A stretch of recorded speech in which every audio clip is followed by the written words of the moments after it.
The bus ride to Grandma's house was longer than usual because of traffic, but it was also cozy. David had the window seat and he was enjoying the soft rain tapping on the glass pane. He watched as the landscape blurred by outside, feeling calm and relaxed. It had been a long week at work, so the drive felt like a peaceful retreat from reality. But it was about to get a lot less peaceful. The engine sputtered, almost stalling the bus. David looked out the window to see they were approaching a fork in the road. The driver took this as his cue to turn on the emergency brake and open the door. "Ladies and gentlemen," he announced over the intercom, "we have a flat tire. Please exit the bus and stand by until we get this fixed." The passengers murmured their agreement, but as David exited the bus, he noticed something peculiar. The driver was unusually pale and seemed distressed. "What's wrong?" David asked him. "Nothing to worry about," the driver replied, his voice shaking slightly. "Just a flat tire. Stay here, son.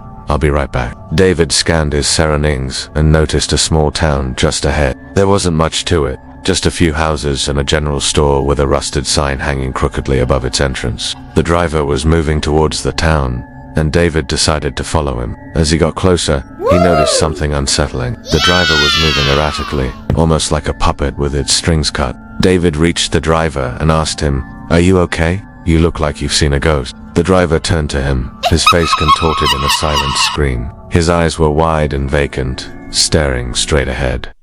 The sight sent shivers down David's spine. Before David could react, the driver lunged at him, his face inches from David's. His breath was foul, smelling of decay and rot. Then he opened his mouth, revealing teeth that were far from pearly white. They were long and sharp, more like those of a carnivorous animal than a human. David stumbled back in horror as the driver advanced, his guttural growls echoing in the night. David didn't wait to see what came next. He turned and ran towards the town, adrenaline pumping through his veins. The sound of the driver's heavy footsteps pounded behind him, relentless and echoing in the stillness of the night. He risked a glance over his shoulder and saw the driver shambling towards him, his movements jerky and unnatural. It looked like something out of a horror movie, but this was real life. David picked up his pace, his heart pounding against his ribs like a trapped bird. The houses in the town were old and dilapidated, their windows dark and lifeless. The street lamps flickered overhead, casting long, dancing shadows that seemed to mock his terror.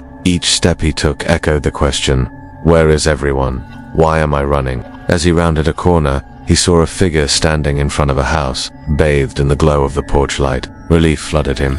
Finally, someone who could help. But as he drew closer, the figure turned, revealing a face that was horrifyingly similar to the driver's. Sharp teeth glistened in the darkness, and vacant eyes stared back at him. Terror gripping his heart, David screamed and ran again, deeper into the labyrinth of dark streets. His lungs burned, his legs ached, but there was no escape. The figures were everywhere. They shuffled out of houses, their eyes gleaming with a predatory hunger, their mouths agape. They were flesh-eating monsters, animated corpses driven by an insatiable hunger for human flesh. He could call them zombies, but that word seemed too simplistic, too mundane for these creatures of the night. These were monsters, abominations that should not exist, yet here they were, rising from their graves to feast on living flesh.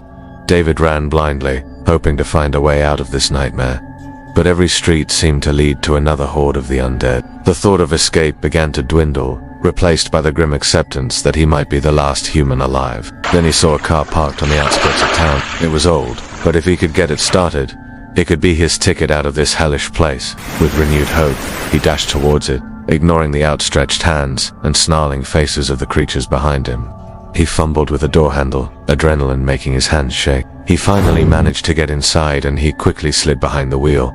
Now he just had to start the engine. The key turned in the ignition and the engine sputtered to life. Relief washed over him. He was almost out of there, but his moment of victory was short. One of the figures reached out and grabbed onto his shirt, pulling him back, its sharp nails digging into his skin. He floored the accelerator, swerving the car and knocking the creature off balance. It fell, but it didn't give up. It staggered back to its feet and continued to pull him back. David slammed his foot on the brake, skidding to a halt. The creature was getting closer and he could feel its hot, fetid breath on his neck. It was trying to get inside the car, trying to feast on him. But he wouldn't let that happen. He put the car in reverse, crashed into the creature, knocking it away from the car. He tried to go forward, but the car was stuck. He had backed into a ditch and now he was trapped. And the horde was growing, drawn to the noise and the smell of living flesh. David's heart hammered against his ribs as he considered his options. He could stay in the car, hoping the creatures would eventually lose interest, or he could try to fight his way out. But how could one man fight an entire army of the undead? Then he remembered the shotgun he had seen in the driver's cabin before he fled. He unbuckled his seatbelt, grabbed his jacket, and dashed out of the car. Ignoring the creature that shambled towards him,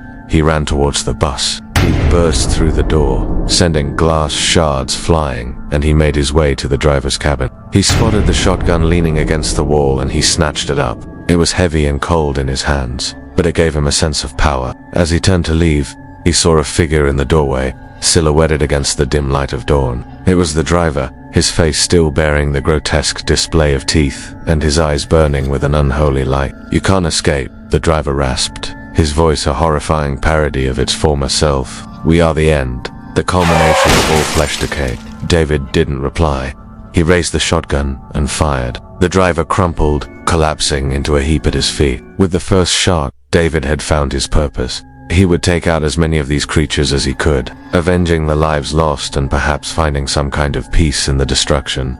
His gaze swept over the horde, their vacant eyes reflecting the dawning sky. In the distance, a crow cawed, its cry echoing the loneliness of his situation. But he was no longer afraid. He had a weapon and a will to fight, and that was enough. He stood tall, the shotgun held firm, ready to face the horde. The sun began to rise, casting its first light on the horizon, painting the sky with hues of orange and red. It was a beautiful sight, a cruel irony considering the hellish scene below. The creatures lurched forward, their moans forming a chilling symphony of death. David stood his ground, his resolve hardening with each step the horde took. This was his town now, his nightmare to face, and as the creatures closed in, he knew he would face them all, one by one, until the last of them fell. He was one man against an army of the dead, but he wasn't giving up. He wouldn't, because as long as he lived, there was hope, however faint, that somewhere, somehow, there might be others like him, other survivors in this world turned upside down,